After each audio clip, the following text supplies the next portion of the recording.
বিগত 16 বছর যাবৎ এই বিএনপিকে, এই বেগম খালেদা জিয়াকে, তারেক রহমানকে নিশ্চিহ্ন করে ফেলার জন্য এমন কিছু করে নাই যেটা বাকি আছে। কিন্তু আল্লাহ রহমতে এবং জনগণের দোয়ায়, জনগণের সমর্থনে আলহামদুলিল্লাহ আমরা আজকে বাংলাদেশের সবচেয়ে জনপ্রিয় দল, যে আওয়ামী লীগ এত স্বৈরাচার, অন্যায়, অত্যাচার, বিচার বহির্ভূত হত্যাকাণ্ড, গুম খুন করে ক্ষমতায় টিকতে চেয়েছিল, তারা কিন্তু 24 জুলাই আগস্টের 24 সালে গত বছরের জুলাই আগস্টের এই বৈষম্য বিরোধী ছাত্র গণ আন্দোলনের মুখে তারা পদত্যাগ করতে বাধ্য হয়েছে, দেশ থেকে পড়াতে বাধ্য হয়েছে। আজকে বেগম খালেদা জিয়া বাংলাদেশে জনগণের কাছে সবচেয়ে জনপ্রিয় নেত্রী।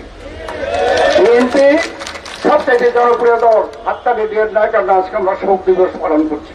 এই দিবসটি বাংলাদেশের জন্য অত্যন্ত শোকের দিবস।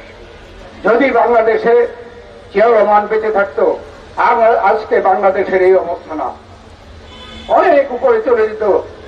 তার যে পরিকল্পনা ছিল এই বাংলাদেশ স্বনির্ভর এবং উন্নত আধুনিক বাংলাদেশে পরিণত হইত। সেই জন্য তিনি রাজনীতিবিদ হিসাবেও সফল।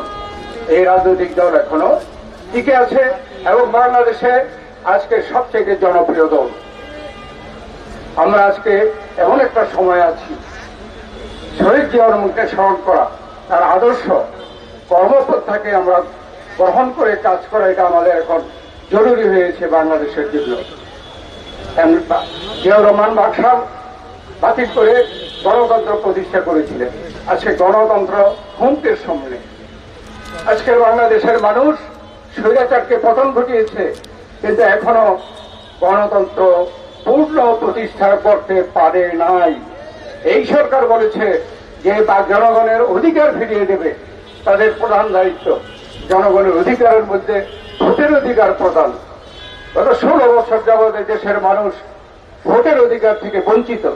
অতএব আজকে শহীদ প্রেসিডেন্ট জিয়াউর রহমানের শাহাদাত বার্ষিকীতে আমাদের শপথ হোক, শহীদ জিয়াউর রহমানের আদর্শ, রাষ্ট্র কর্মকাণ্ড এসবকে ধারণ করে আমরা এদেশে একটি গণতান্ত্রিক সরকার প্রতিষ্ঠা করব এবং জনগণের সরকার আগামী দিনকে দেশকে জিয়াউর রহমানের যে স্বপ্ন স্বনির্ভর, উন্নত, আধুনিক বাংলাদেশে পরিণত করবে,